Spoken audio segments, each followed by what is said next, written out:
হযরত আবু যর রাদিয়াল্লাহু তাআলা আনহু হতে বর্ণিত, তিনি বলেন, আমি একদিন নবী সাল্লাল্লাহু আলাইহি ওয়াসাল্লামের নিকট আসলাম। তখন তিনি ঘুমন্ত ছিলেন এবং তার উপর সাদা কাপড় ছিল। অতঃপর আমি আবার তার কাছে আসলাম। তখনও তিনি ঘুমন্ত ছিলেন। অতঃপর আবার আসলাম। এতক্ষণে তিনি জাগ্রত হয়েছেন। অতঃপর আমি তার পাশে গিয়ে বসলাম।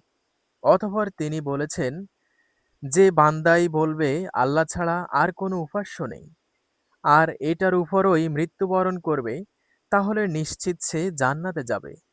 আমি বললাম, যদি সে জিনা করে, চুরি করে? রাসূল সাল্লাল্লাহু আলাইহি ওয়াসাল্লাম বললেন, হ্যাঁ, যদিও সে জিনা করে, চুরি করে। এ কথাটি তিনি ৩ বার বলেছেন। অতঃপর রাসূল সাল্লাল্লাহু আলাইহি ওয়াসাল্লাম চতুর্থ বার বলেছেন, আবু যরের নাক ধুলায় মলিন হোক। অতঃপর আবু যর রাদিয়াল্লাহু তাআলা আনহু এ কথা বলতে বলতে বেরিয়ে গেলেন। যদি আবু যরের নাক ধুলায় মলিন হয়ে যায়। বুখারী।